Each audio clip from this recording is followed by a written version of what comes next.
well. So again, thank you all for coming. I would like to introduce our team that is here today. We do have a number of our community management leadership team here. Myself, I am Jessica Tolles. I am our Vice President of Community Management. I am sitting here today in our Inverness office, and I oversee all of our Associate Regional Directors, who then also oversee supervising community managers and our community managers. We have just under 92 people that report up through our division of Hammersmith, and we really do work and handle the majority of your day-to-day concerns and complaints. So I'd like to introduce those players that are here with us this evening. And in addition to those that are actively presenting this educational session, we are also joined by a number of community managers that are on the session. So if you see them participating, feel free to send them a chat, hello, or whatnot. We're glad that everyone could be here today. And again, we are recording this, so if you had board members that missed out on this evening, we will be sending that on, and we also intend to use this going forward. So if you have a new board member that joins your board over the course of 2022, we can then send this information out to them as well and use it as an educational tool. So again, thank you. I'd like to introduce briefly, if you can unmute yourself and say hello to the team or to our participants. We have Andrew Perrin, one of our Associate Regional Directors. Andrew is also here in our Inverness office. We are also joined by Julie Berry, one of our Associate Regional Directors, also here in our Inverness office. Len Kaiser, one of our Associate Regional Directors. Good evening. Hey, Len. He currently oversees the Loveland office up north. We also have James Schultz, who is our supervising community manager. He specializes in maintenance services here at Hammersmith. He just waved there. And then we're also joined by our host and controlling us in the background, Macy Hall, who oversees our lifestyle services. Many of you have probably used her to help coordinate a community event on site, or you've seen some emails from her promoting our different educational sessions. Hi, everyone. Thanks, Macy. Hi. So now we're just going to go ahead and jump into the meat of our presentation. This is intended to be a board member boot camp. We want to make sure that everyone is on the same page. It's best to use best practices in community association management and to have everyone on the same page as we start off the year. We just had a bunch of elections for our boards. We want to make sure that everyone's on the same page. So what is an association? That's the million-dollar question. You're a board of directors. You oversee the operations of the community, including management. You also have homeowners who are a part of the association. It's kind of ubiquitous. It could be really defined a multitude of ways. I like to really break it down to the very basics. And the definition you see on the screen in front of you now is an excerpt from the Community Association Institute's M100 class. And the M100 is the Essentials of Community Association Management. This is a prerequisite course for most of the designations that Community Associations Institute holds. And this definition is the standard for which we define community associations across the board. And not to read from the slide, but I do want to point out that the association, it's a legal entity. You have to exist. The owners enjoy the protection, enhancement, maintenance, and preservation of their homes and property. And I encourage you to just emblazon those words into your brain as homeowners and as board members, that you are there to ensure that the owners enjoy protection, enhancement, maintenance, and preservation of their homes and property.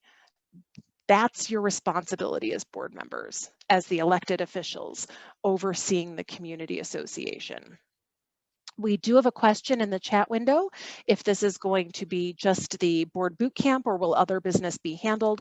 For the most part, this will be just the boot camp. There will be an opportunity to ask questions here and there for different items. You can always change your background if you'd like behind you, but then I would encourage everyone, I did put my contact information as a board member within our communities. If you have any concerns or questions, please feel free to reach out to me. My name is, again, Jessica Tolles. I am our Vice President of Community Association Management, and I oversee all of our regionals, and so all the communities. The buck stops with me. So I'm putting it again in there, Jessica Tolles, and my email is then just jtolles@ehammersmith.com. If you have any other business beyond what we're covering today, you can always reach out to me. Moving right along here. So the definition of that community association is pretty clear, but it's also very broad. And there are a number of other documents that define and drill down into what you have to maintain and enhance and what you're responsible for as board members. And good board members are familiar with what these legal documents are that dictate what you can and cannot do. Now, I don't expect you to know all of the different pieces of the Fair Debt Collection Practices Act, but as a board member, you should know that there are laws on a federal, state, and local level that do have a direct impact on what you do and the decisions that you make, so that you can ensure that you're making decisions in the best way for your homeowners. So federally, some of the biggest laws, and this certainly is not all inclusive, but some of the biggest laws that govern community associations are the Fair Housing Act, which oversees reasonable accommodations, whether it's maintenance within your community or accommodations for our, sorry, the cleaning company just came in. I'm sorry, I'm in a meeting. Sorry. Always something new. They oversee maintenance accommodations, things of that nature, but also emotional support animals or service pets, things of that nature. So the Fair Housing Act plays a significant role in decisions that you make as board members. And those are things you can't delegate to us as management. We'll bring those decisions on those issues to you as the board of directors. You make those decisions. Fair Debt Collection Practices Act. There's also the Sailors and Service Peoples Act that protects people who are active military in the event that they are unable to pay assessments. And both of those laws, the Fair Debt Collection Practices Act and the Sailors and Soldiers Civil Relief Act, outline how we can collect assessments that are past due. And there are certain things we can and can't do. We're often asked by board members, well, can't you just call that person? Can you just give them one last chance and call them and see if there's something that we can do? And really, the answer is no. We can't call them because there are very specific guidelines in the Fair Debt Collection Practices Act. We've seen a couple of questions. We will be sending you a PDF of the slides as well as the recording for you as well. So you'll have that on there. And yes, as board members, You make those decisions, but we are here as your professional advisor to help you make the best decisions possible. That's why you hire a professional management company. We're here to help you. So when we're telling you, here's the process that you should follow, we're using our expertise and knowledge to help guide you in those areas. The state laws, Kiowa, the Colorado Common Interest Owners Act, you have the Not-for-Profit Act. Those are things that we need to know and be familiar with because they do require various policies within the association. Kiowa applies to some communities and not others in certain areas. So it's important for us all to be aware of Kiowa and of the provisions that apply or don't apply to various communities depending on when they were built. Local ordinances are constantly changing, and we here at Hammersmith, we do a lot of continuing education for our homeowners. And throughout the year, we're going to continue to do these sessions for you as board members to bring you up to speed on changes, especially with those local ordinances and state legislation that will directly impact you. We did this last year with the flag codes that changed, and we're going to continue to do it. We foresee some serious changes to fire code, fire prevention, building code changes, both of which precipitated by natural disasters. The Champlain Towers South collapse in Florida, the wildfires here in Colorado, those have an impact. Those start the wheels turning, and you will see some changes to code. So our next training sessions, which will be both in person and then recorded and sent out, will have a lot to do with building codes and those kinds of things. Denver is a home rule city, so if your community is within the city of Denver, there are some changes that can come up just related to the city, and that is another piece that we have to be familiar with as community managers and as board members, just so that you're aware of what is going on and what decisions need to be made to benefit your communities. Your governing documents are at the core truly of the decisions that you make as a board of directors, because these are the documents that are specific to your association and your community. You have your plat of survey, which is often kept in our office, or if you have an on-site office, the clubhouse, that kind of thing. Huge documents that show who's responsible for what, where they are. A picture is worth 1,000 words, and that plat, recorded map, or plan is going to really show you visually what makes up the community and will lay out who's responsible for what. The declaration, master deed, or CC&R, which is the covenants, conditions, and restrictions, that's the document that the developer creates to lay out who's responsible for what, the definition of what those elements are that you're responsible for, the insurance requirements within the community, how property is added or removed from the community, and sets forth very generic rules and regulations regarding assessments, collections, how the budget is passed. It will set forth architectural guidelines for your community, and it gives you as the board authority to elaborate on that document. It will tell you, here's the basics, the first 3 things you have to do with the collection of assessments. And from there, it gives you as the board of directors the authority to create a more elaborate collection policy. The declaration is really the who, what, where, and then the bylaws, which I'm going to skip over one of the documents for a second. The bylaws give you the administrative manual for the community. How do you as board members get elected? Who can even serve on the board of directors? What are your roles as officers, etc.? So between the declaration and bylaws, that's really the basis for how you govern the community that you live in and that you're elected to serve on behalf of. In the lists on your screen, in between those are your articles of incorporation.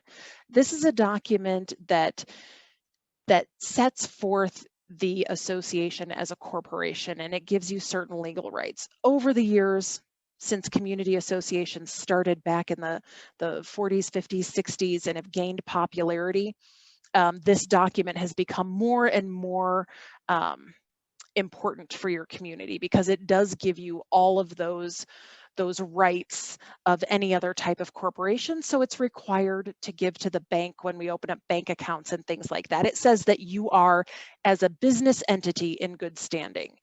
But there are some developers out there who added caveats into the articles of incorporation. 99% of them are just straight creating the corporation. There's a handful out there across the country where there's an addendum that gives the developer different controls or has some other things written into it. If you're one of those communities with that addendum on your articles of incorporation, it's important that you know that because that supersedes your bylaws, meaning it controls in the event there is a conflict between your bylaws and the articles of incorporation. An example I saw many years ago, the articles of incorporation said that the developer can always appoint a board member to the board of directors, and the bylaws after a certain time said that the developer no longer had that right. But when you look at that hierarchy and which document controls in which, that developer always had the authority to put that person, to put somebody onto the board of directors. So it is interesting when you look at the hierarchy. So you always need to know what your governing documents say. And that's one of the things that we help you decipher in conjunction with your attorney, because we're not lawyers, we're not interpreting your documents.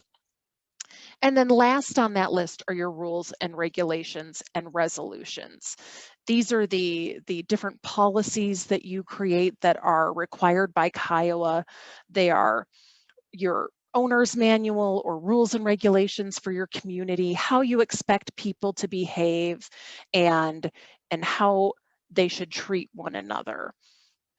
Sometimes homeowners look at rules and regulations like a punishment, but really, as the board of directors, you are creating rules and regulations to fulfill your responsibility in that definition of a community association. The owners enjoy the protection of their property and their person and their unit. So how do you protect those things? Not only from each other, but from other elements, from parking or whatnot. All of the rules, I would encourage you not to necessarily look at rules and regulations as a punishment, but a means of keeping everyone safe. There are two questions in the chat window. One of them, where do you get the flag codes and requirements? Those are available. We can certainly send those out, make sure that your manager sends them out to you, but they are available. It was a change to the state statutes, so we should be able to send that out, but it is available online almost anywhere. We did a session on that in October, and we also have a video that goes over that process. It is important that communities, if you do allow, or you have to allow some flags, and now because of that change in legislation, you have to allow a much broader variety of flags. So you should be consulting your attorney to make sure that you have the appropriate wording in that. The next question was, where do policies fit in this hierarchy? Your policies are a type of resolution, and so those are here at the bottom, those rules and resolutions. So they're at the bottom of the hierarchy. And before I get to the last question that just popped up, I want to point out the little comment at the bottom. As a board member, if you ever need to remember which documents supersede which, puppy dogs always bark rough, rough. Plat, declaration, articles, bylaws, rules, and resolutions. It really works. The last question that came up, and then we'll go on to the next section, is shouldn't deposits for move in and move out be a policy from previous trainings, or from rather than in the rules and regulations? So that is an interesting debate. Sometimes communities will create a resolution or a policy for move in and move outs. Other communities will reiterate them in their rules and regulations. Honestly, Amy, that's going to depend on the attorney that your community association works with right now, because each attorney is going to have a slightly different recommendation on that. So we would work with the attorney you have in place for that. And then there's a question, where can we get a link for the recordings from previous meetings? Macy has sent those out for us in the past, so I will have to defer to her. So we'll make a note to comment on that towards the end. And then one more question here, shouldn't all owners have a say in resolutions?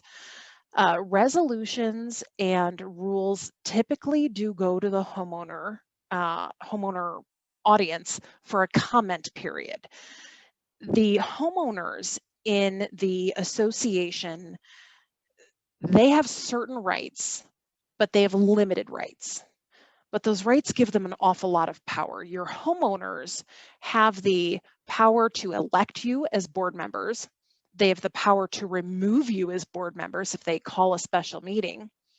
They get to vote on the budget and vote on special assessments. And they have the power when it comes to changing the declaration, the master deed, the CC&Rs, the bylaws. They have those rights as laid out in those documents. But those documents give the authority for rules and regulations to you as the board of directors. So your homeowners elect you to work on their behalf. Just like you would any state or local government, we're electing you because we feel that you have similar philosophies to ours, and I trust you to make good decisions on my behalf. Your homeowners, that's where their authority ends. They can give you their opinion on the decisions that the board is making. They can say, hey, we read these draft rules and we don't really like this. But as the board, your job is to make decisions in the best interest of the entire community as a whole.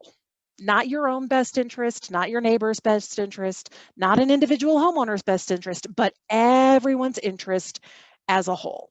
So you sometimes have to make tough decisions and put in place a move-in charge or a stiffer collection policy in order to ensure that the association is functioning and moving forward, and that it's in the best interest of the community as a whole. So that's a hard decision to make, but that's why they elected you.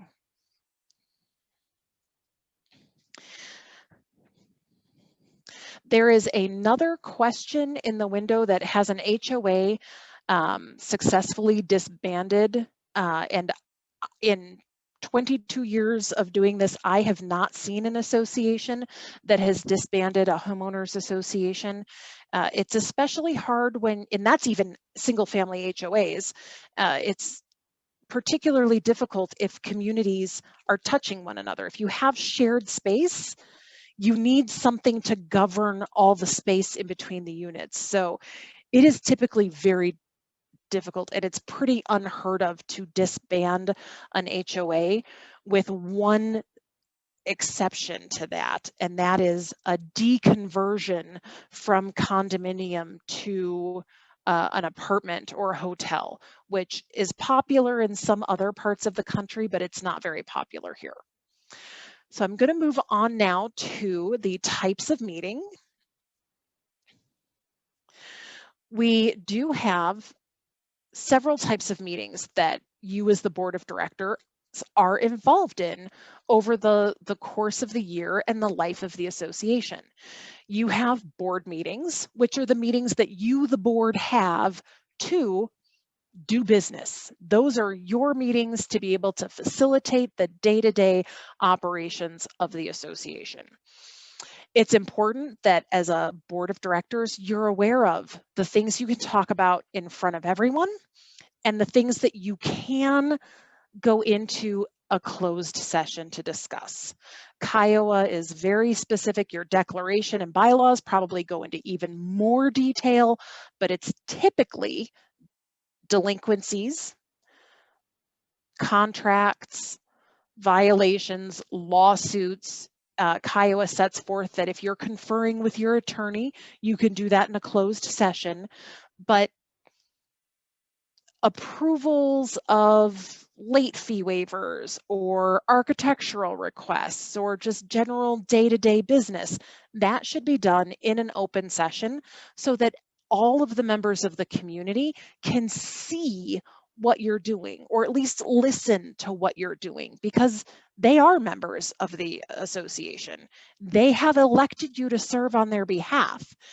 Having that transparency and that openness is important for community within the association. It helps build that trust between the elected board and the homeowners. How often you meet is also important, because you don't want to meet so often that you get burnt out on things, but at the same time, you need to be meeting often enough that you're getting business done in a timely fashion for your homeowners. You want to make sure that your meetings focus on specific purpose. You need to be setting policy, resolving disputes, approving contracts that are above and beyond our spending authority, listening to your homeowners, and really planning for your future. So those are the important things that you need to be handling in those board meetings. Robert has a question about sunshine laws, and I'm going to have to defer on that one. And there's another question about email discussions and how email discussions fit into this this whole thing. I did not go into email discussions in our presentation today. It is a very tenuous piece, because the Common Interest Community Association Act says you should not be making decisions outside of open meetings.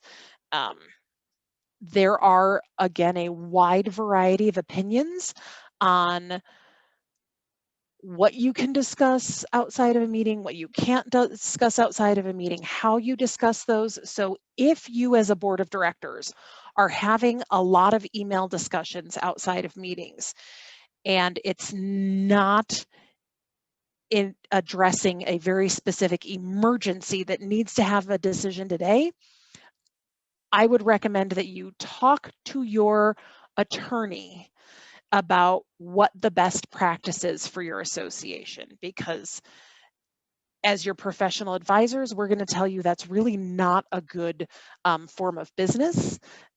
You have meetings to discuss business. All the ideas and things that come up in between those meetings should then be pulled together, put into the board packet, and then discussed at the next meeting, where all of the board members are all there together to discuss and make decisions. So it's really interesting for that. And if there is a time when you are making a decision outside of an open meeting, you should ratify those decisions in your minutes, but best practices, make those decisions in an open meeting.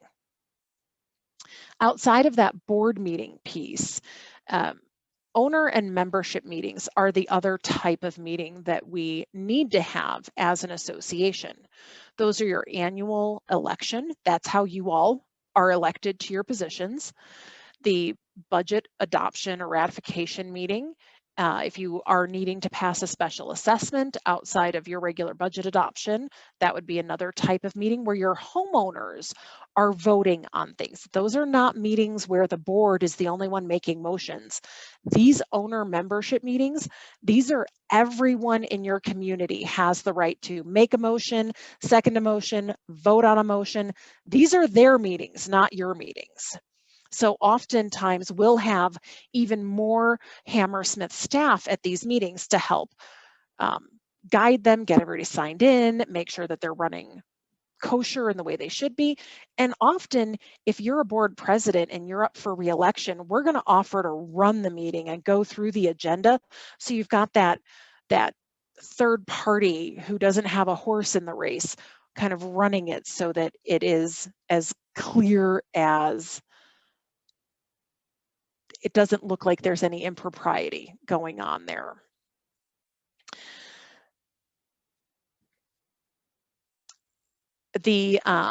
A couple of other comments coming in. How do you ratify and do things electronically? You can certainly, in a board meeting, you can ratify discussions or decisions just like you would in any other meeting.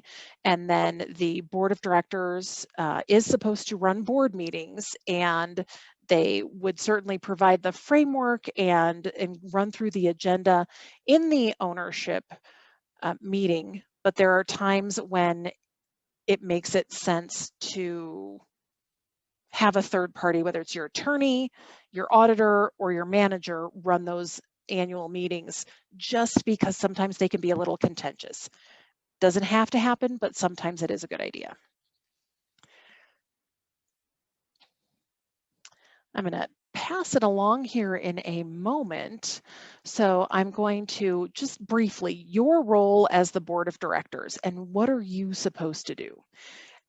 In that definition of the association, we talked about the definition of the association. The homeowners enjoy the preservation, enhancement of their units, the property, and that there's harmony within the community. As the board of directors, your role is to protect and increase that property value by maintaining the association in a business-like fashion to ensure that everything is moving forward.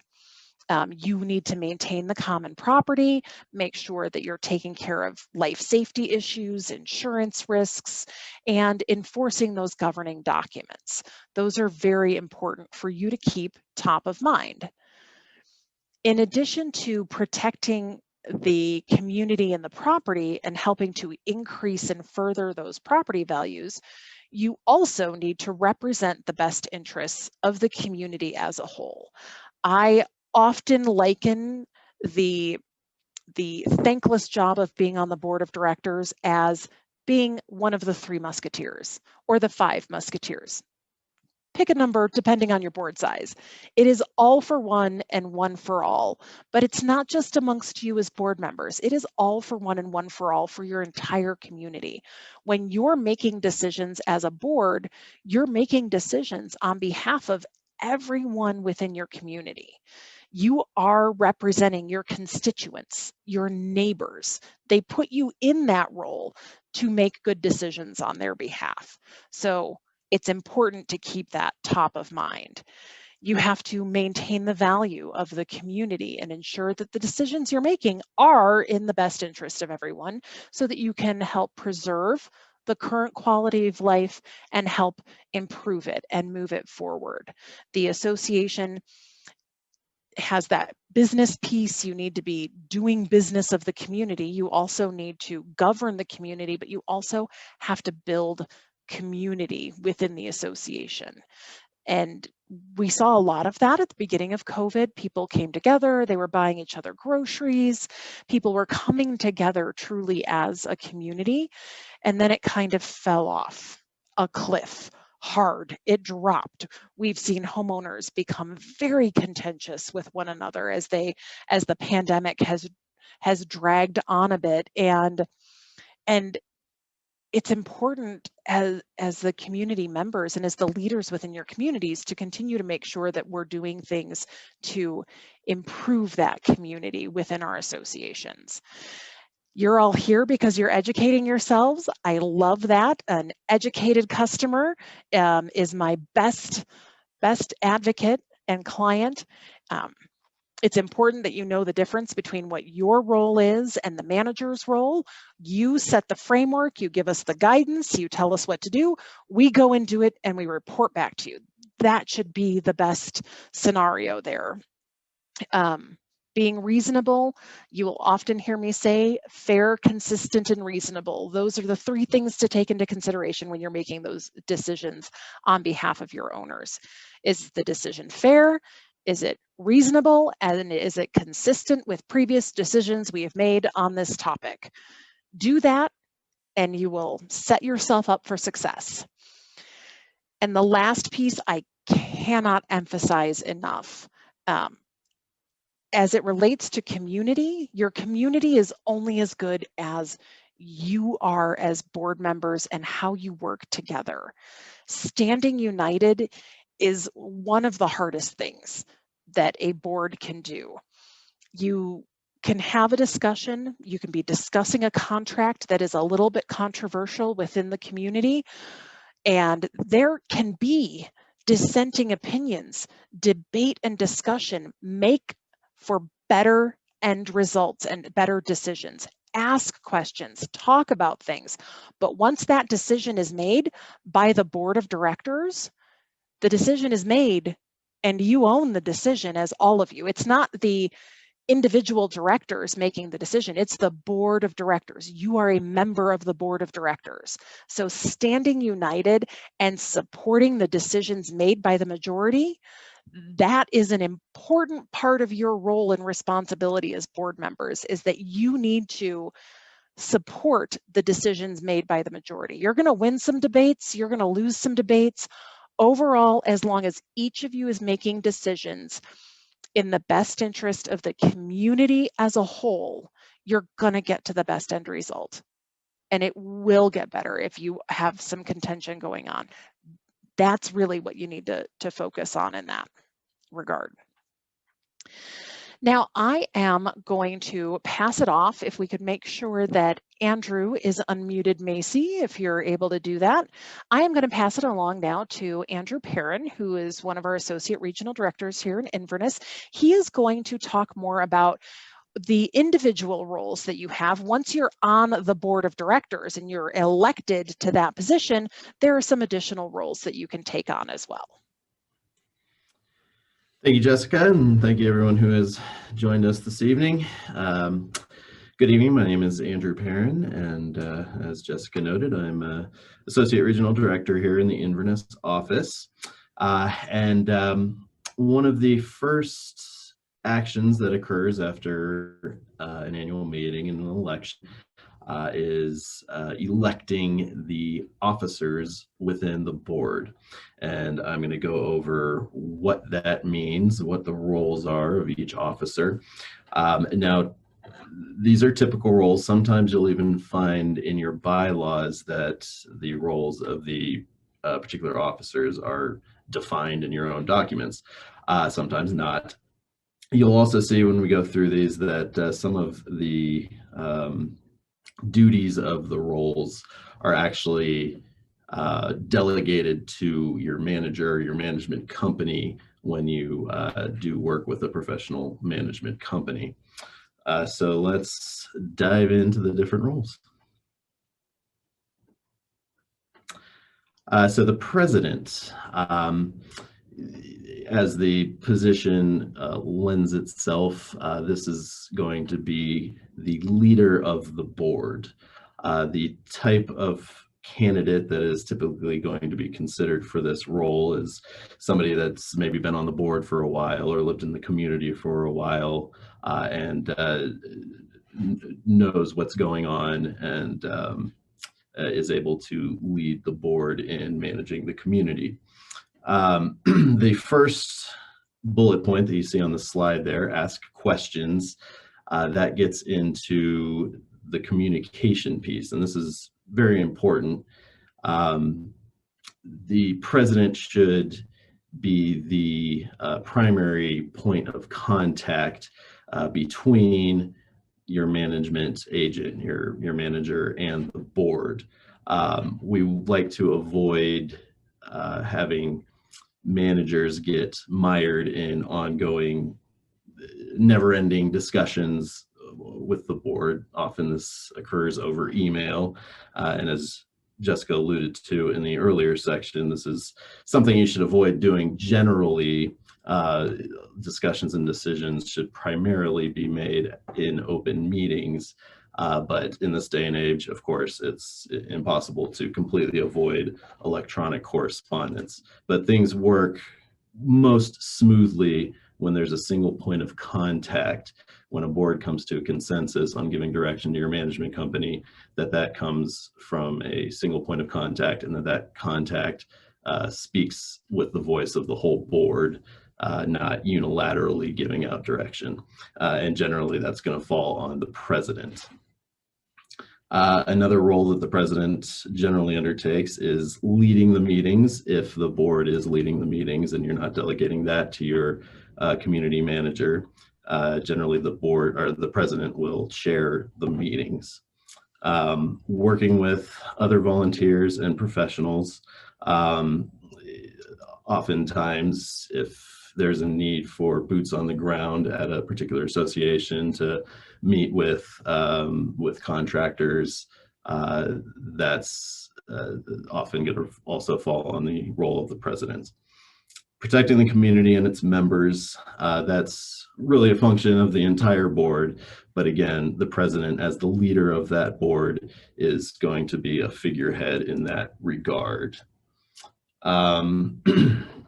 Some other things that you might consider for the role of the president is determining the meeting agendas. When you're planning your board meetings, they may oversee committees and work with your other professional partners. The secretary. The secretary is traditionally charged with maintaining association records. This is one of those tasks that is typically delegated to your management company. We, as part of our management agreements with you, we maintain your records. There are certain documents that require signature specifically of the secretary or even the president or treasurer. So that would fall into the purview of that role. Helping with the election and the tabulation. Again, this is something that the manager and the management company will often help with. And if the secretary, of course, is up for election, they're going to recuse themselves from this role, but they can help organize and coordinate the tabulation of votes in any event where you're having a secret ballot at a meeting. Managing correspondence.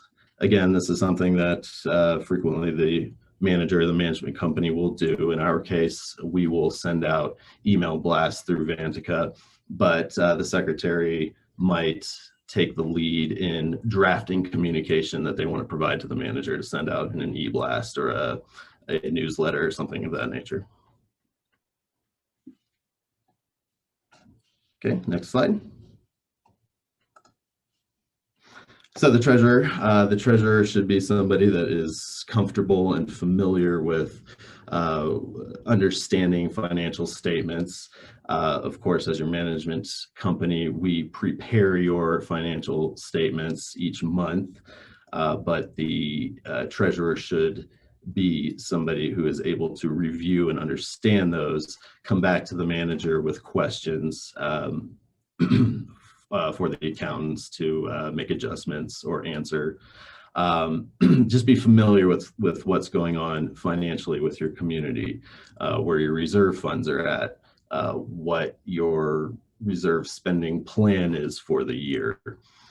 So the more knowledge that the treasurer has in this regard, the better suited they will be for this position. They'll report to the board on the various financial reports that we create and provide to you. Again, sometimes the manager fills this role, but again, the treasurer should be reviewing it and being familiar with it as well.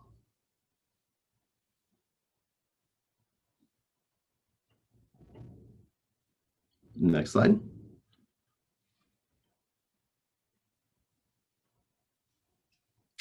So the vice president, the vice president is going to be second in line to the president. Should the president be unavailable to fulfill any of the duties mentioned in regards to that office, the next stop is going to be the vice president. If in an emergency, for example, the manager can't get in touch with the president for direction, they will next go to the vice president. So they basically have the same duties as the president in the event that the president cannot fulfill those duties. And then finally, director at large. Typically, this is going to be the position that's assigned to a new board member that hasn't been on the board or is new to the community. If you're in this role, your primary function is to be active, be involved, learn what the board is doing and what is going on in the community, because eventually somebody that's more experienced on the board may not want to volunteer to do it anymore, and you may have to step up and take on some of those more involved roles. You might serve on a committee in conjunction with being on the board to learn particular aspects of the community, but this is just a position where you're there to help the board make decisions, but you're also in a learning capacity.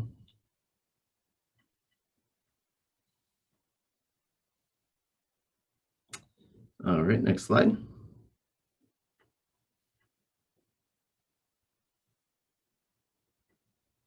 So now I'm going to turn it over to Len Kaiser, who's going to talk about how teamwork makes the dream work, and he's going to discuss what a professional management company is and what it means to effectively work with your manager and your management company.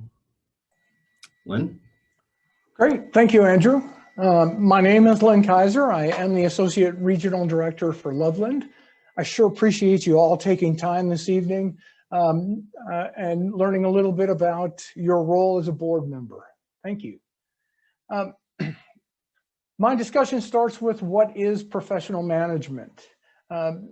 What's missing in this definition is professional management provides educated administrative, operational, and managerial counsel. Many HOAs are still managed by either general property managers, maybe a real estate agent, somebody who may rent out units. Hammersmith manages HOAs. Professional management. Next slide, please.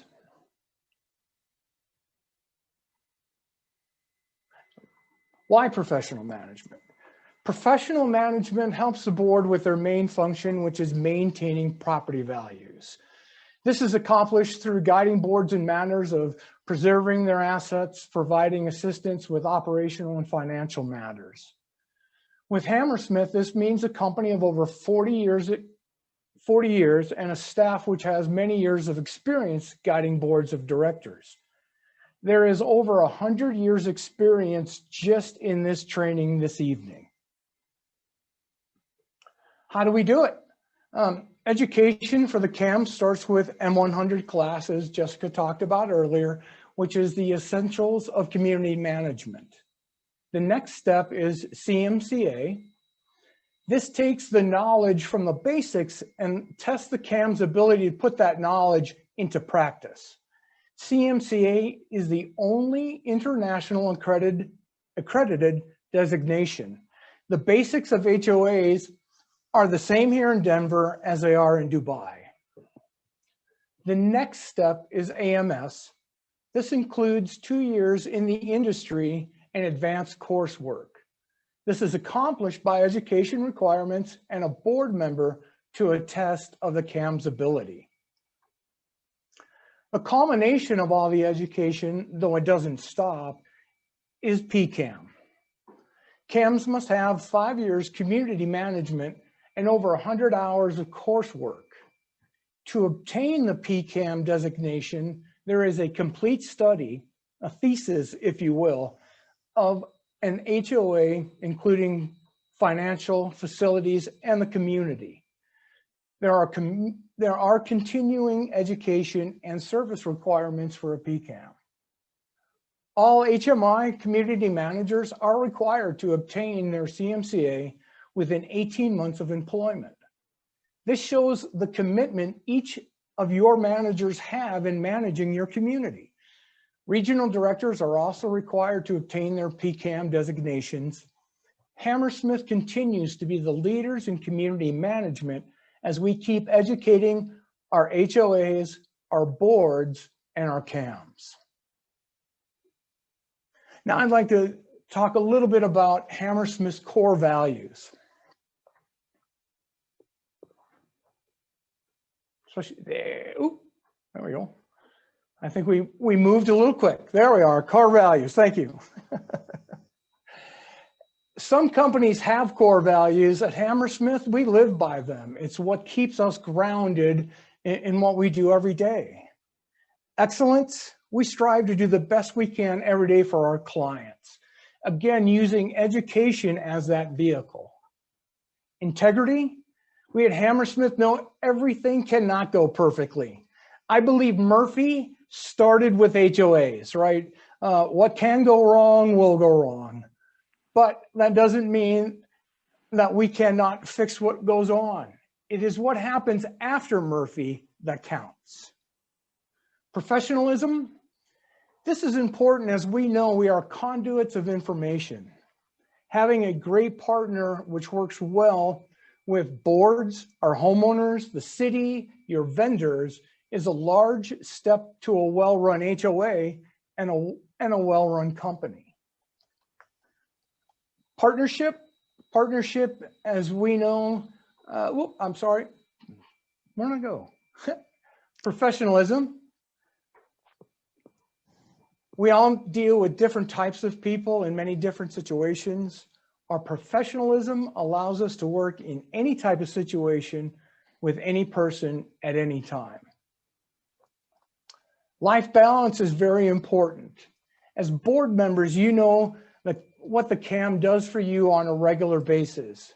Now times that by 4 or 5 and you can see why life balance is a core value at Hammersmith. Everyone needs to be recharged. That may be a weekend off or even myself attending one of my grandchildren's play.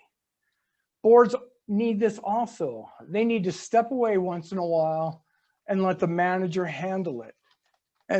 As Jessica mentioned, too many meetings do burn managers out, board members out, and they do need to take a step back and let the manager handle their situations. I appreciate your time this evening, and let me now introduce James Schultz, a supervising CAM for our maintenance services, to discuss personal partners and reserves. Before James goes, I do want to address a couple of comments that have come up in the chat window. I did want to comment, there was a question from Robert on, in our community, the Hammersmith manager does much more than assist and provide counsel. And they're asking, are we expecting more than we should? And that his comment was that he contends that they delegate too much to Hammersmith. And I would love to have a very specific answer for that, Robert, but the real answer is it depends.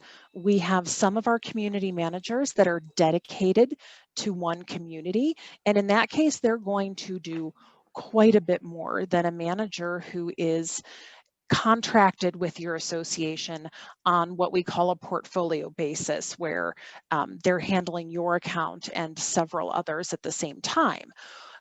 The thing to really look at then is, what did your community contract for? Is it monthly meetings? Is it every other month? Is it quarterly? Do you have one property inspection a month or weekly inspections? What comes in, what's in the contract, and are we staying in line with what's in that contract? And it's not, that contract doesn't have to be set in stone and that's the only thing. There are times when we need to meet with the board and look at them and see what's going on in the community. Do you need more time now? Or maybe things have gotten easier and you need less time, and we can always look at that. It should be a continual conversation, and we should be able to look at that and evaluate the needs. Your association has a life cycle and will go through waves of very busy times and lots of projects, and then you'll settle down. So that should be an open conversation there, and we'd be happy to talk, whether it's you and the regional director with the community, or I'm happy to talk to any boards as well about what needs to happen with that. As far as managers returning homeowner phone calls, we do have a lot of assistance from our community care team. So when your homeowners contact Hammersmith, they're going to be that first line of defense within the community. And from there, if there's a question that isn't able to be answered by that team, and they can usually handle 85–90% of the issues that come in the door. If it's an issue that they can't handle and it needs to go to the manager, we do expect that they return a call within 24 to 48 business hours. There might be an issue here or there where they're out of town, but certainly as a not that a board member is any different than a homeowner, but certainly if you're having issues, that I would highly encourage you to reach out to the regional director for your community. I've put my contact information in the chat window several times. Reach out to me if you're having issues like that. Please contact us. And there is another question about, is there documentation on the community care process? We do. We've got some newsletter articles. We've got some flyers. We can definitely send out some information to your community to help educate and inform them on that process and what we can do and how they can utilize that community care team to their fullest extent, because they do oversee and help facilitate some of that data. They get that low-hanging fruit and can often answer some of those easy questions for homeowners. So we'd love to help communicate that out to your association as well. And then Amy, again, if you're having issues, reach out to us. We're here to help.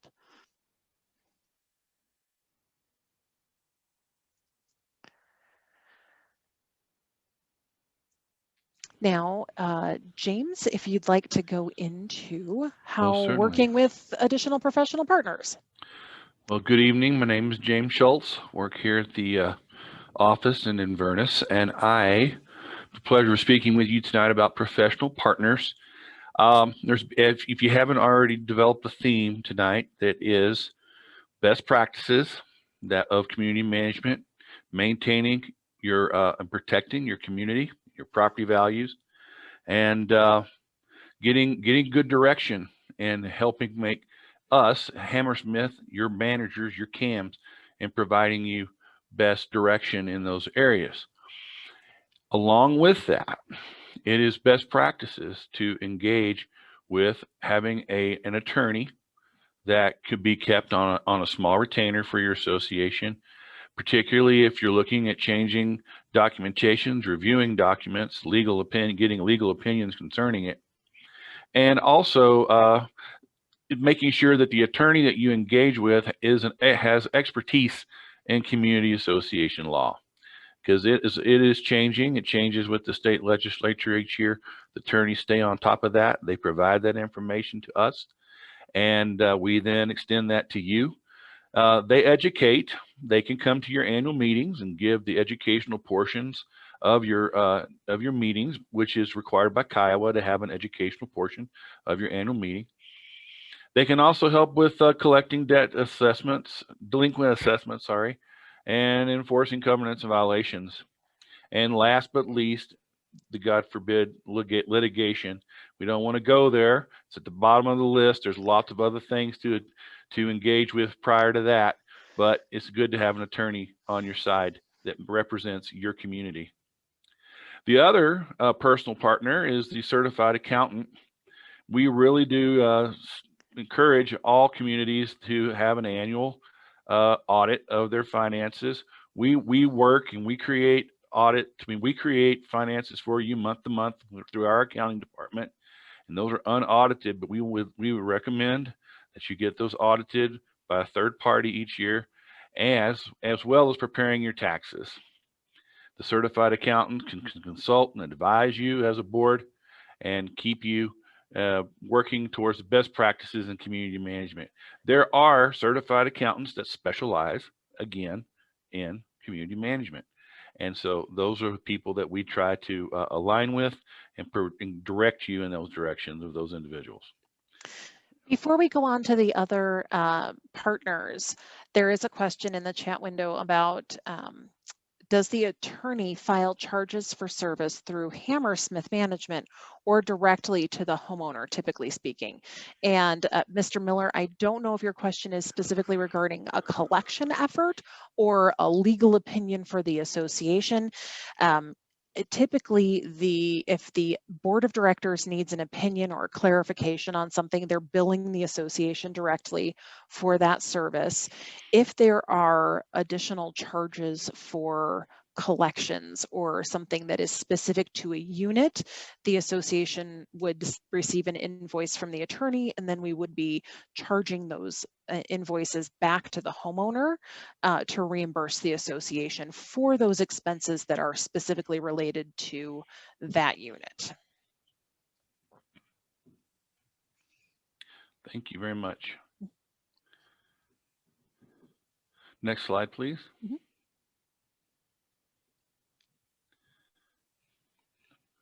Hello, there we go. Insurance agents. Insurance agents, again, expertise in community association specific insurance agencies to help review covenants and make recommendations to the community, inspect the community, help with inspections, because when you're out getting a new policy, you'll have someone come and inspect the community. They often will come and make annual inspections depending on how large the property or the account is. They will also help you obtain premium quotes on a an annual basis, because there are times that you may want to go out to bid if your insurance agent isn't providing you the services you need. And there's several insurance companies with specific expertise in community association management that are out there and get the best value and price for your community. They also can make recommendations, provide the COIs, and they keep an ongoing run of your claim history, so that when you do go out to bid, you have that. They can also use that to gauge the amount of risk they have with your property. You have swimming pool, say, and you don't have lifeguards at your pool, and it's use at own risk, basically. Those things can sometimes cause insurance rates to go a little higher.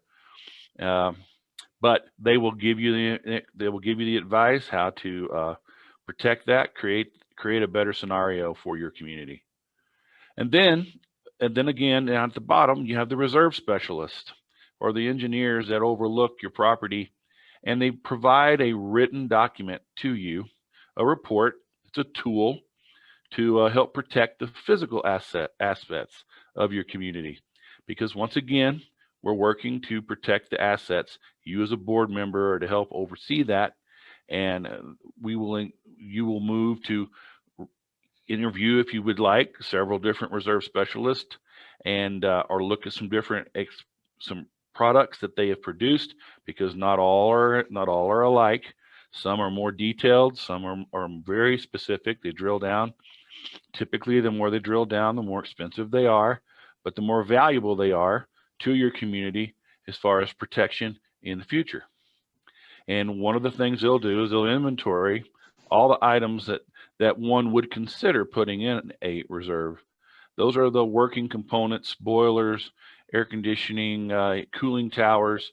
In this case of high-rise, you have heat pumps, you have all kinds of structural affects the exterior skin, bricking, the bricks, the sidewalks, and they'll come out and do a complete measurement of the property, and then put a very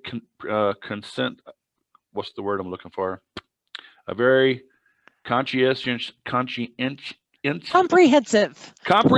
Thank you. Sorry. Comprehensive look of your property, so that you can wrap your head around it and say, okay, this is what we have. What are the future costs to replace these things should they fail? And then put together an option as to how to do that. You'll be looking at the going through. First of all, you want to get your owners on board to understand that this is basically an account which runs alongside, if you will, your operational expenses in your budget. It is something that is part of the assessment, but it's a smaller portion of the assessment that is contributed over time. And whenever you get a reserve, it's usually probably 30 years out, and then they'll amortize it, factor in inflation and the cost of goods, and then over a period of time, you can see what you as association, your community would need to contribute on an annual basis to meet the needs at those points in history. You'll end up getting a life expectancy of itemized out of all the all the working components that are in it, and those are all done by your reserve specialist. Very, very important product to have for a community is whenever you're looking at maintaining and protecting your community for the future.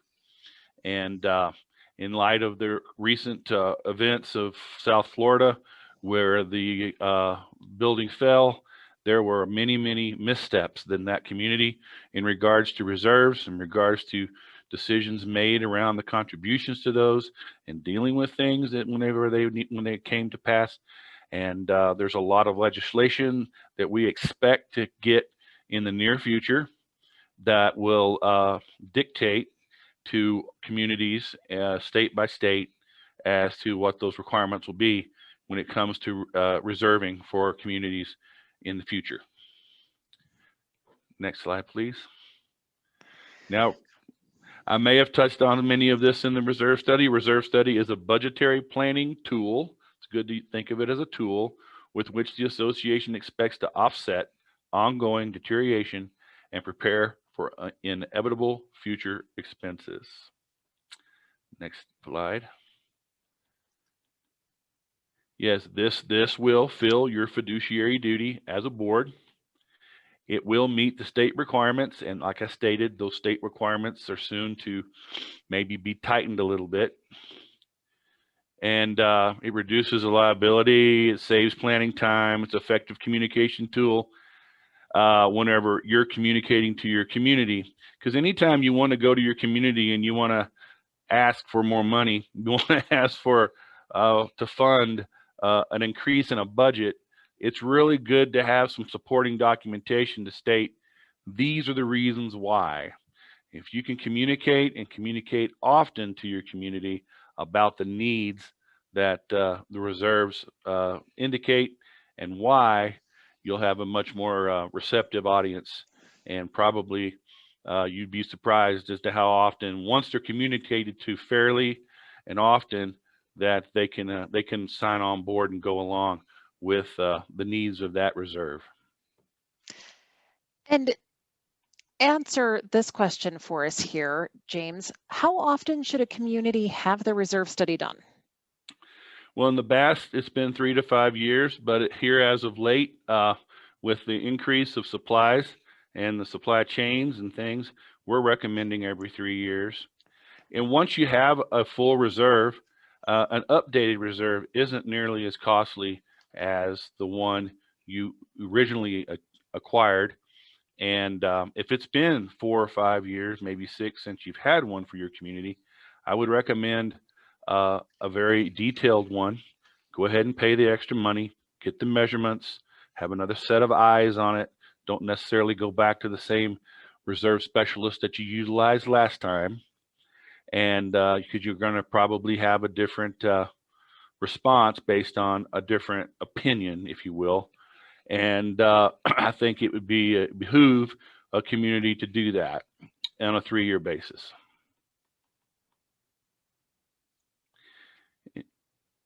Next slide, I guess. Is there another slide there? Mm-hmm. There is. All right. It has reserve funding. I said earlier, it's separate from your operating fund. Again, it meets your legal, fiduciary, and professional requirements as a board. Especially important with Fannie Mae and Freddie Mac and FHA and VA loans, because as now with the heightened awareness, if you will, of the structural demise of the South Florida condominium, a lot of lenders are asking more detailed questions concerning reserves or concerning structural integrity before they loan money to people that are selling selling units in high rises. So in long term, it provides for the planned replacement of major items, which is very important. It's really nice to know that you have this money set aside when a $200,000 boiler and goes out in your building and you have no hot water for domestic, and you need to do it in a short time. You want to be able to plan and stay on the front end of that. And it equalizes the contribution between existing and new owners, because if you're continuing and this goes on over time, you have some people that may sell and move on. You have new people come in. They're still contributing to the end need of that building. And then again, like I said, it minimizes the need for special assessments. The last thing a community wants to do is to put out a special assessment for, say, $300,000 and please have it payable before Christmas. I've seen that happen. It's not pretty. And you don't want to go to your board with that. That's poor communication. You want to communicate on the long haul. You want to communicate up front. Absolutely. And there are a couple of more comments and questions in the chat window. There's a question: can you use reserve funds to fund a multi-year project like repairing and painting stucco walls? How do we show budgeting for that? That's a really great question. There are often large expenses for a community that are technically operating expenses that would have a drastic impact on your general assessments if you were to just add them into your operating assessment in the year that they came up. So while your reserve study might not specify repairing and painting your stucco walls, you can, as a board, either open up a separate reserve account or ask your reserve study company to add different things into that: painting, seal coating, mulch, some of the higher expense items that can really have an impact on your assessments. Absolutely have a savings account set aside and save a little bit of money towards that every year, so you've got the money when you start those projects. That keeps the assessments from going up and down, up and down, up and down when you add in and take out those larger dollar amount operating projects. So great question. You definitely want to budget for that and set that aside. You could have an operating reserve in addition to your regular capital reserve that you have. And another good point, having a solid plan in place and putting money aside can help you minimize the risk of a special assessment, and it can also help you minimize a loan if you needed one. But as a board of directors, again, sometimes you have to make those tough decisions. And if your community hasn't had a reserve study for a while, or this is something we're seeing more and more common, if you do get a reserve study this year or next year and those numbers come back and you get sticker shock and it's like, oh my God, we're not even close to that. How do we get there? We can help you talk through that process, get to where you need to be. Sometimes if you've been behind in funding or your previous boards haven't been raising the dues on a regular basis to accommodate those expenses, you could be in a situation where we need to find a way to get you the money. And it could be a combination of funding your reserves and a special assessment and a loan, or any combination thereof.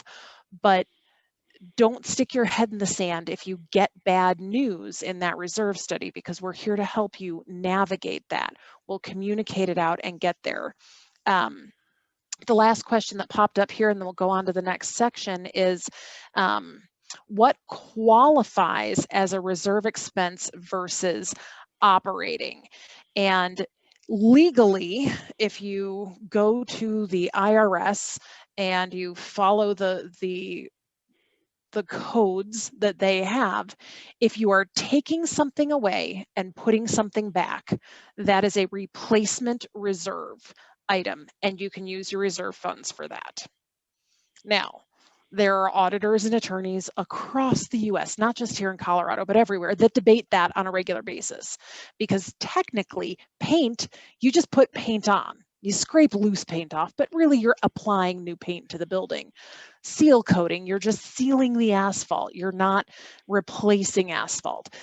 Technically, those are operating expenses versus reserve expenses. But to the prior question about how do you fund those bigger expense items, you can set money aside. And that's when having that reserve engineer, that reserve study company, come in and talk to not only us as the manager, but you as the board.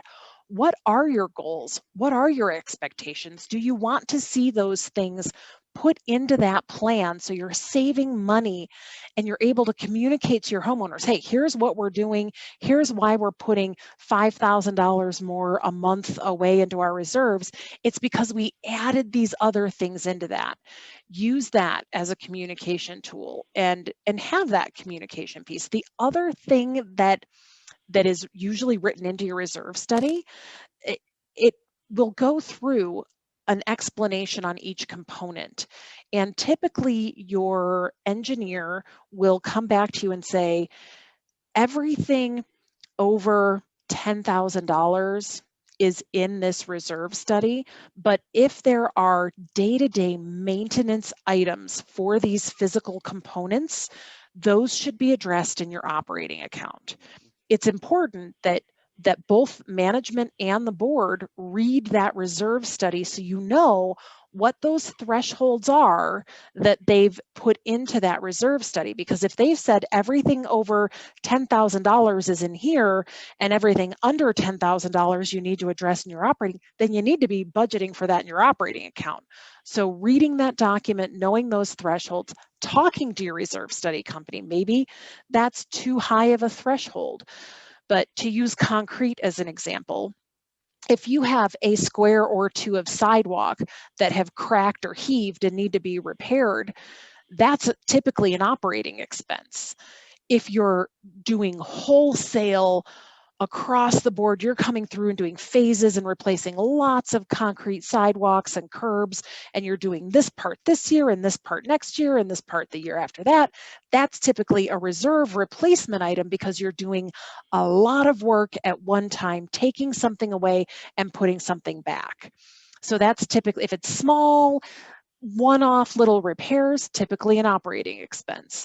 If you're doing wholesale repairs and replacements, then that's typically then going to be a reserve expense. And then there's another comment that it is true that under these FHA guidelines for condominium associations, you have to budget 10% of your operating income to your reserve contributions. If you don't do that, you won't be able to get spot approval or FHA certification for those condominiums. That's why we pointed out that there are fiduciary requirements for having a reserve fund and a reserve study. There are professional requirements, but there are also these legal requirements put on the association by these mortgage providers and whatnot. So This is true. Mm-hmm. Yeah, and that was great. And I was just going to add one little suggestion again in the verses, and you did a great job of explaining it. But if for simplistic purposes, if you consider a boiler as your reserved item, it's mechanical, and then anything that goes into it, gas that runs it, is part of your operating. Going alongside with your professional partners, a preventative maintenance agreement, which works on the exterior of the device. And they can go through and they can tell you, oh, this lasts, and that's part of your operating. This is good for another 5 years, or this is good for 4 years. Then you can make those adjustments when you do your 3-year update on your reserves, as long as you're partnering and getting that information from those specialists. And then you have it's all works together for a greater understanding of what your community needs. Excellent. And so next, we're going to move on to selecting contractors, and you're going to be hearing from Julie Berry. She's an associate regional director here at our Inverness office.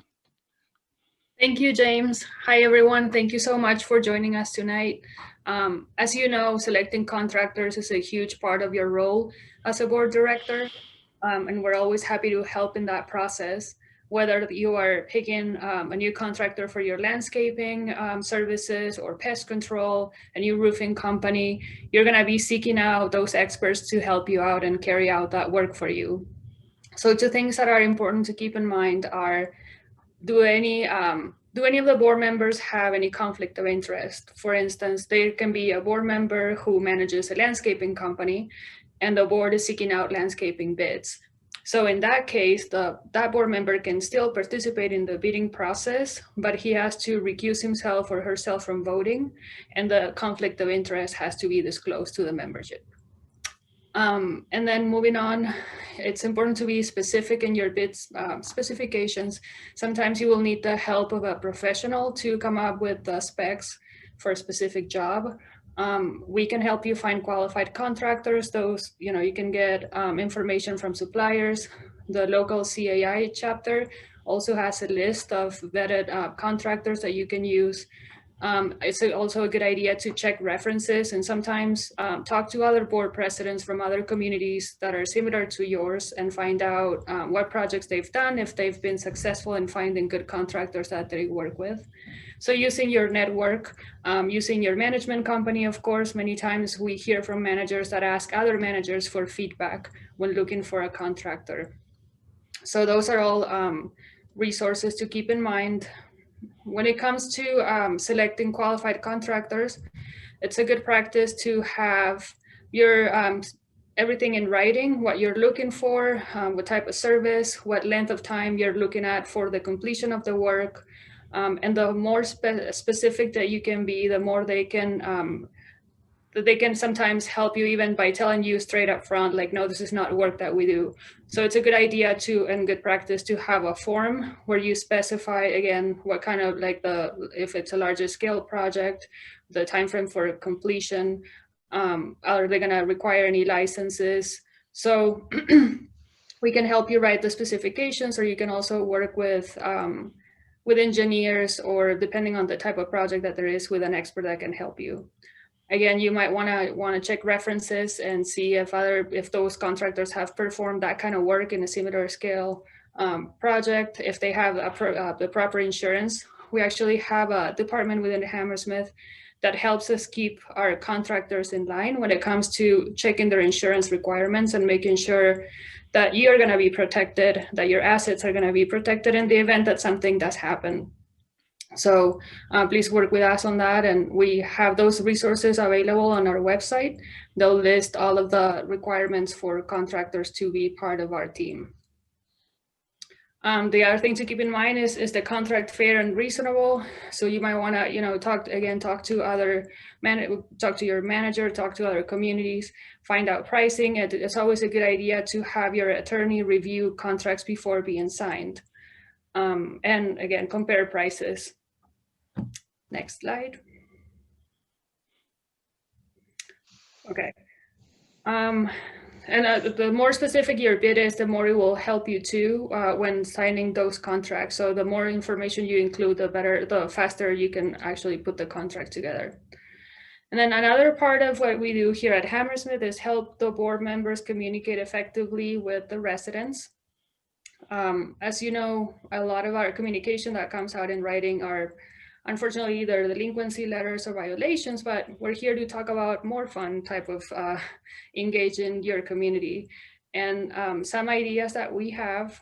Next slide, please. Julie, before we go on there, I do want to, there was one other question that came up for the vendors and selecting business partners, and I do want to address this one just with everybody. There was a question about Hammersmith having a division. We do have our Hammersmith Construction Services, and that, and it is part of our Hammersmith family. That company was created because as our founder, John Hammersmith, was managing communities himself over the years, he found that there are things that managers do really well and things that they need help with. That's why we have community care. That's why we have Macy with our lifestyle services. Those are things that other people can do well and help the manager and the board of directors. One of the things that managers would do is, you say as a board you want painting bids. Okay, so now I'm gonna call up my favorite painting company and say, hey, can you give me a bid for painting? They're going to send you the proposal, and then they would change the name on it and send it out to some other companies and get bids, and then give that to you as the board to, okay, now make a decision based on all of these bids. The better practice of that is that we can have our construction services team, which are licensed general contractors, write the specifications, go out and get the bids. And when they get the bids, they bring them back and meet with the board and talk about those proposals. And those are third party, those are not us doing that work. They can go out and do that. We do have, Macy has a van, our construction services project managers do have Hammersmith trucks that they come out and will inspect and do the things and look at that stuff. And that's part of that service. And that does not cost the association anything else. We don't charge you for that service. We do charge the vendors a fee for the marketing piece of that. But if we go out and get 3 or 4 bids through Hammersmith Construction Services, you can go out and get another bid. And our agreements with all of these different companies is that they will not charge you any more for the services through that. They should be very apples to apples in that regard, as long as they're all using that same set of specifications. And the other piece there is, another board member asked, who makes the final decision on the contractors that you use? When we're giving you those proposals and we're putting that out there for you, we give you that information, and that information is there for you guys to make a decision on. We as the manager, we don't make that decision. You make the decision. We bring you that that service, and we bring you those proposals. We might make a recommendation saying, hey, we've had better luck with this one or that one right now, or I think this one just has a better feel for your community. Part of our job as your professional advisor is to make recommendations, but I will reiterate to the managers that we need to make sure we're not telling you who you go with. You're the ones that make that decision, not us. So we'll do that. And then Hammersmith Construction Services will prepare requests for proposals for projects and have that go through the board of directors for review. There was a whole flurry of texts. I can't read them all as fast. So we do include the service with Hammersmith Construction Services. They'll go out, they'll get those bids, they'll come back in. How is getting bid activity written into the Hammersmith scope of work? So there is a whole section in our management contract that talks about Hammersmith Construction Services and what they do. So that is in the management contract that we have. And we do have a list of additional services that we can provide, and we'll work on getting some of that out to you. you guys. And there's very little we can't bid out for the boards.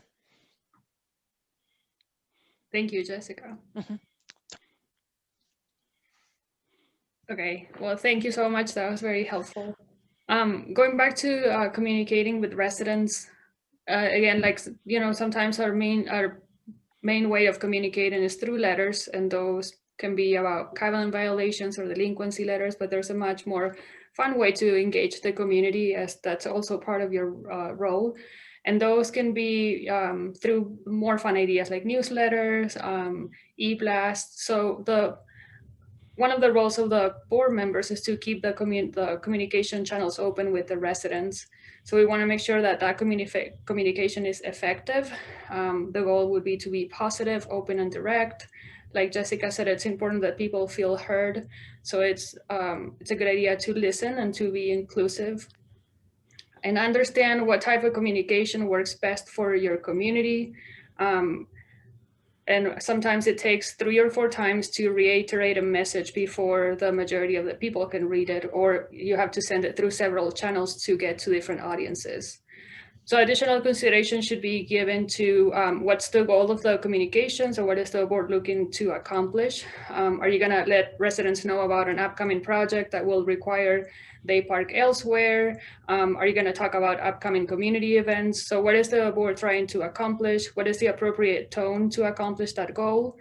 When do residents need the information by, and who is the message directed to? So what kind of audience will be listening to your message? Next slide, please. And like I was saying before, one way to engage residents is through a newsletter. Macy, our community engagement coordinator, can help with that in our lifestyle services department. That can also be done by board members or volunteers, or even with the help of your manager too. So you're gonna pay attention to which audience you're directed the message to. Is it a family-oriented community? Are you talking to business professionals or active adults? Are you directing that communication to tenants, to homeowners, or to everyone? Some ideas to have in your newsletter would be like a note from the president. You can report on progress if you have any projects going on, or announce the opening pool party. You can include summary of meeting minutes, reminders, like I said, events coming up. Make it fun, make it so that people will be interested in reading.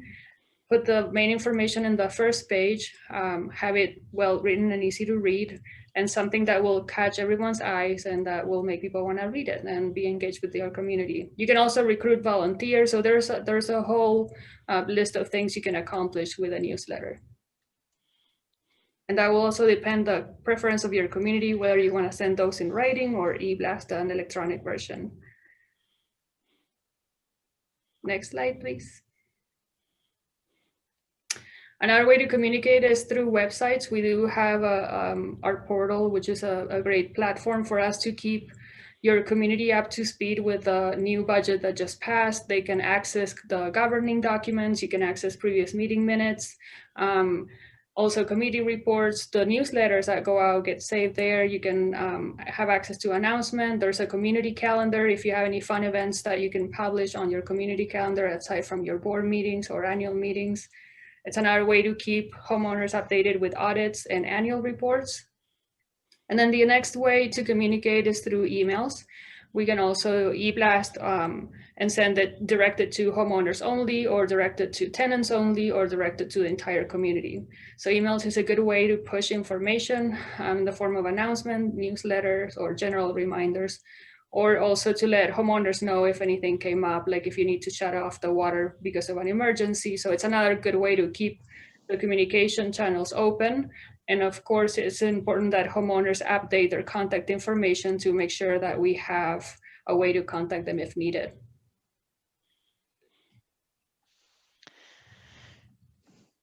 Thank you, Jill.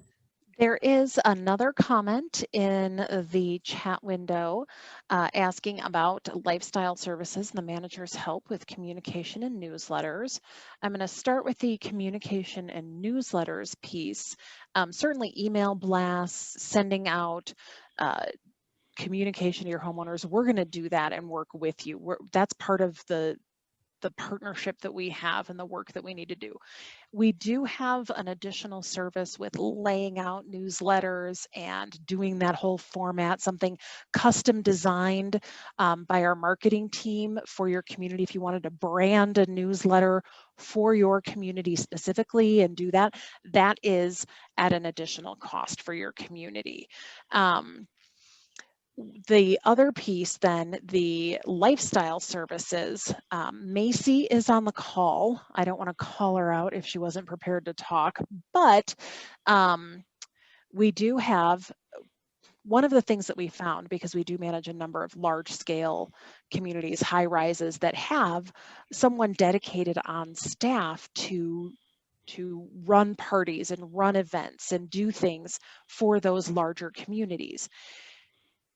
We wanted to find a way to have that community building service available for all of our portfolio clients as well, where you have a smaller community, the board, those kinds of things. We want to be able to provide that to you. So we have Macy. She does our lifestyle services for communities, and if she does an event or a party and there's a cost involved, all you're paying for then is if she buys pizzas, or if there's a hard cost for what we're giving out and doing that, that's part of that cost. She'll come up with different ideas, different things you can do. If you have a pool, we did so many of these last year. A fun way to end the pool season is do a dog swim. You have all your homeowners that have their dogs come by and do things.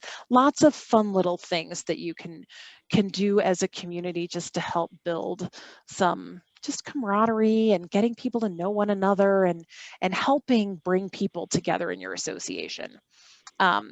There's another question. If the board is doing a newsletter or they want blast emails sent out to their homeowners, blasting out those emails is not an extra cost. That email is something that we can send all day, every day. So we can send that stuff out directly to your homeowners at no additional cost. At this time, we are done with the formal portion of our presentation.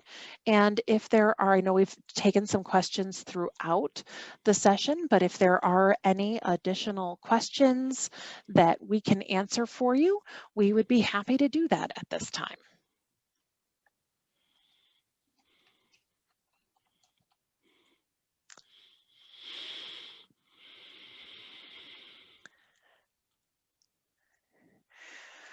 I don't know if anyone wants to type anything into the chat. Oh, here we go. Do we have contracts for services that you can piggyback on?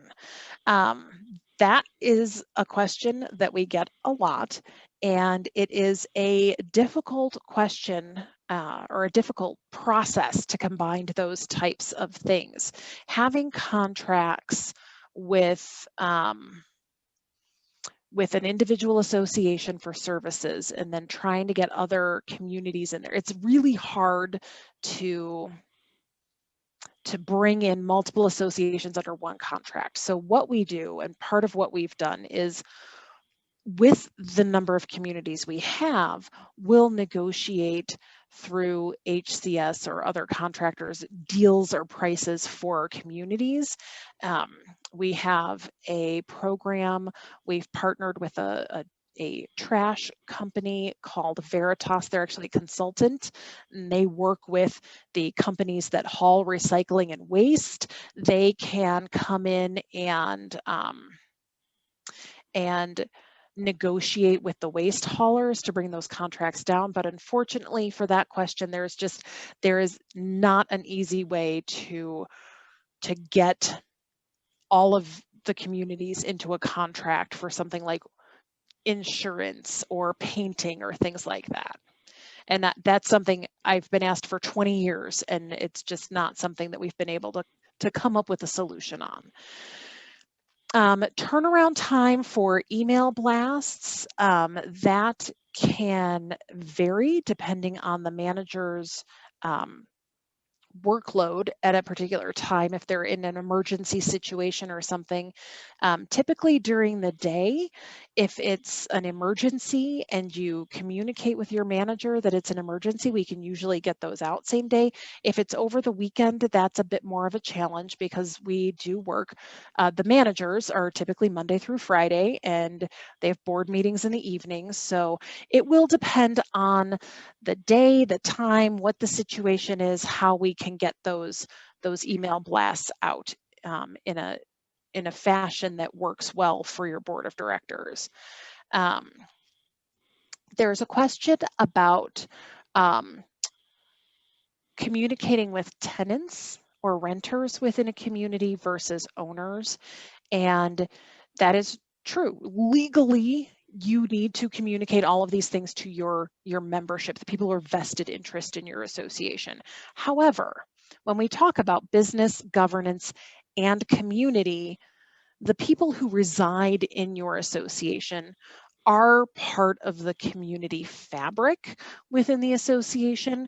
So it all depends on what you as the board of directors want to do when it comes to communicating with owners and residents of your buildings. And if you have a lot of rentals within your community, it might be a good idea to look at your communication policy and revise that. Talk with your manager and your attorney about what kind of communication should only go to owners. What kind of communication should go to people who reside on the property, and what kind of communication should go out to everyone. I know personally, as managing communities back in the day, association boards that told me I could only communicate with the homeowner. And there was, say, a painting project going on in the association. We sent an email blast out or a letter to, because that's how long ago it wasn't an email blast, it was a letter in most cases, on the painting and within a community, and it went to the owner. And then the owner gets it, but then the owner forgets to tell the tenant who's actually living there, and then the tenant doesn't know to take stuff off of their patio or their balcony or something. So there are times when really communication should go to more than that. So I would recommend to your board to have an open mind about who you communicate with, and we can work on that and set a policy in your existing communication policy on how to handle that and how to do that the best. There's another question about community care, the service commitments for regular calls versus emergencies, and how does Hammersmith manage and trail after hours people on the phone. So community care is part of our team. They're here in the office. We have community care specialists who are located in all 3 offices. A handful also work from home. They should be returning calls within that 24 to 48 hour time frame for general responses. If it's an emergency, fire, flood, or blood, that should be same day, if not immediate. Outside of the standard business hours, and we do have currently community care answers the phones from 7 a.m. until 8 p.m. We also have weekend hours, 8 a.m. to 8 p.m. I believe it is on Saturday and Sunday. Don't quote me on that. I think that's right, but I haven't called community care on the weekends. Outside of the time community care is taking those calls and handling that, we also have an emergency answering service, just like your doctor's office. And those people, if it's fire, flood, or blood, something that has an impact on the community, we have an on-call emergency manager. They're going to contact that manager, and those managers are trained to go through what your community's processes are, what we do, how do we deal with things, so that we are able to address those emergencies outside of the standard business hours. Because most of the time your homeowners, they don't need us when it's sunshiny and everything is great. They need us when there's an issue, when there's an emergency. So we do try to handle that in an expeditious fashion. And those are trailed. We put notes in Vantica, and you should be able to see all of those work orders that are written throughout an emergency situation that might happen. There's another question on contracts and contractors. When do you look at and pick contracts and contractors when the project is a major one and you need expert assistance? So you can use either HCS, we can go out and write the specs or do that kind of thing. But beyond that, there are some large projects out there where even beyond that, we're going to tell you that you need an engineer involved in that process, and that we work with probably 20 some engineers up and down the Front Range. So if you need more assistance, if there is something structural or an issue within your community, we'll help you find the right engineer for that kind of work. They'll help write the specifications for the community project, what has to happen. They'll help vet those contractors. And then even there are some times when we're going to recommend that the contract be overseen by an engineer, because it is such a precise issue that we need to make sure it's done right through the process. So we might even recommend that you contract for oversight from that engineer in order to make sure that everything is done correctly there. Let's see. Then there are a couple of questions about newsletters and the sending that out. If you're sending it out to 1,100 homes, the editing and all of that. I don't know all of those numbers off the top of my head, Mr. Miller, but we will certainly, we have a flyer that can go over that. We can get that information out to you. This will be sent out to all of the existing board members. So we'll send this and a PDF of the presentation we gave. There's another question about what is Hammersmith's stance regarding who we work for. And we work for the association, and we strive to treat every homeowner, regardless if they're a board member or homeowner, the same, because the person you're sending a violation letter to today could be another board member tomorrow. There's no difference when we're dealing with the day-to-day issues for your community and for the members of your community. So we work for the association as a whole, and from there, we take guidance and we take direction from the board of directors. So there are times when it might appear that Hammersmith is not acting in an owner's best interest, but that's because there are policies, procedures, governing documents, et cetera, that we have to follow, as well as directions from the board of directors that we then execute. The board sets policy, they set direction, they set the vision for the association, and then we implement those decisions. And as the implementor, sometimes we are also blamed for some of those decisions when it's not a blame game that people should take that perception of it. It's that these are the decisions that the board had to make in the best interest of the community as a whole. We'll get those out. We do have our monthly dues are sent to Hammersmith. Can the board get a documented diagram of the payment process so you can relate that to the residents?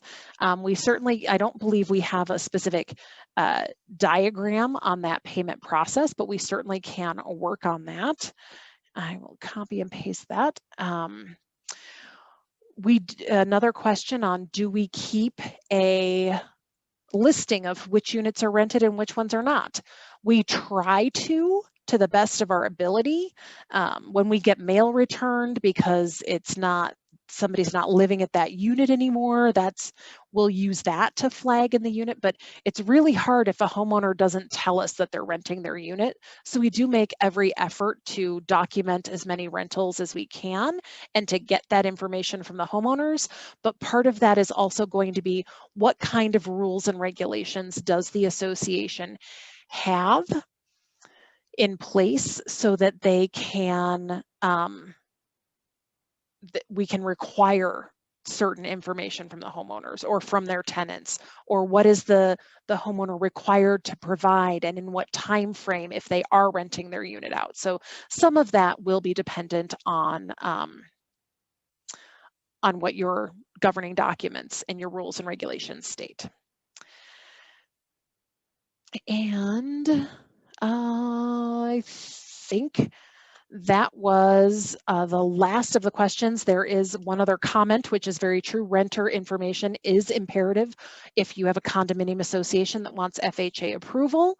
And just as a side note, all associations, whether you're a homeowners association, a townhome, a condominium, we are getting so many questions from underwriters and mortgage brokers right now because of the tragedy that happened in Surfside, Florida with the Champlain Towers South collapsing. Fannie Mae came up with some additional temporary provisions for mortgages, and they're asking questions about structural safety, building integrity, etc. And interestingly enough, it's not just impacting our condominiums.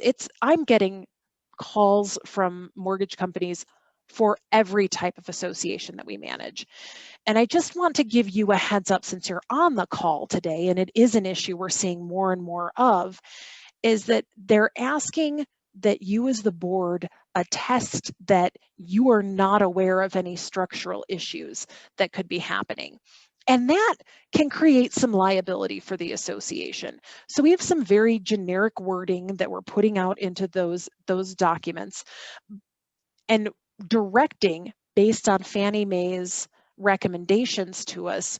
We are directing those mortgage companies to read the last 6 months worth of meeting minutes for you, read your reserve study, look at the documents for the community, read the declaration and that, so that they can make their own decision on the safety or structural integrity of your community.